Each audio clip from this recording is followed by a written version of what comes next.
Hello বন্ধুরা, চলে এসেছি নতুন ভিডিও নিয়ে। সবাইকে জানাই দীপাবলির আগাম শুভেচ্ছা।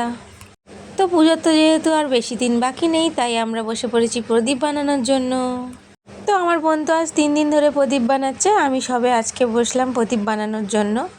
তো এখন আমি আর বোন দুজনে মিলে প্রদীপ বানাচ্ছি। আর এই যে এই সব প্রদীপগুলো বোন একা বানিয়েছে গত 2 দিন ধরে। এখানে মোট 127টা প্রদীপ রয়েছে। তো এগুলো সব বোন বানিয়েছে, আর আমি আজকে বোনকে হেল্প করার জন্য একটু বসেছিলাম প্রদীপ বানাতে। আর আজকে হাসি মজা করতে গিয়ে প্রদীপ ঠিকমতো বানানো হয়নি, এই কটাই বানানো হয়েছে। নিচেরগুলো আমি বানিয়েছি, উপরেরগুলো বোন। তো তারপর আমি আর বোন চলে গিয়েছিলাম একটু ঘুরতে, সেখানে শাপলা ফুল দেখতে পেলাম, তাই কিছু শাপলা ফুল তুলে এনেছি। তো দেখো এখানে 2 ধরনের শাপলা ফুল পেয়েছি, একটা হলো নীল বা বেগুনি, আর একটা নর্মাল সাদা সবুজ যে শাপলা ফুল পাওয়া যায়। তো তারপর শাপলা ফুলটাকে নিয়ে একটু গোলাপ ফুলের মতো ডিজাইন করেছিলাম।